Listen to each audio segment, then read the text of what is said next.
আজকে আমরা এখানে সমাবেশ করছি একটি নিরপেক্ষ তত্ত্বাবধায়ক সরকার পুনর্বহালের দাবিতে।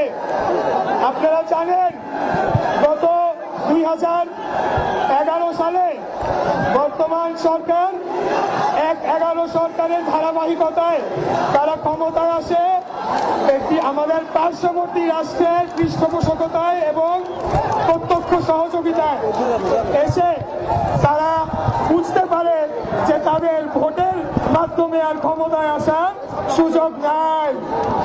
তাই তারা আমাদের বিচার ব্যবস্থাকে আমাদের বিচার বিভাগকে তারা প্রভাবিত করে, অন্যায়ভাবে তারা তত্ত্বাবধায়ক সরকার ব্যবস্থা বাতিল করে, যেটি সম্পূর্ণরূপে অবৈধ বলে আমরা মনে করি।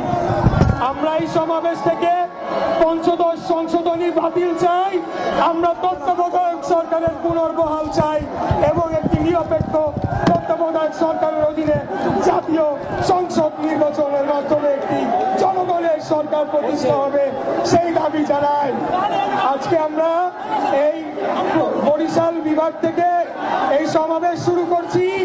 ইনশাল্লাহ এই আন্দোলন আমরা অন্যান্য বিভাগীয় শহরে ছড়িয়ে দিব এবং আমাদের প্রাণপ্রিয় নেত্রী দেশনেত্রী বেগম খালেদা জিয়া এবং আমাদের আগামী দেশনায়ক আমাদের আগামী প্রধানমন্ত্রী জনাব তারেক রহমানের নির্দেশে আমরা গণতন্ত্রকে পুনরুদ্ধার করব।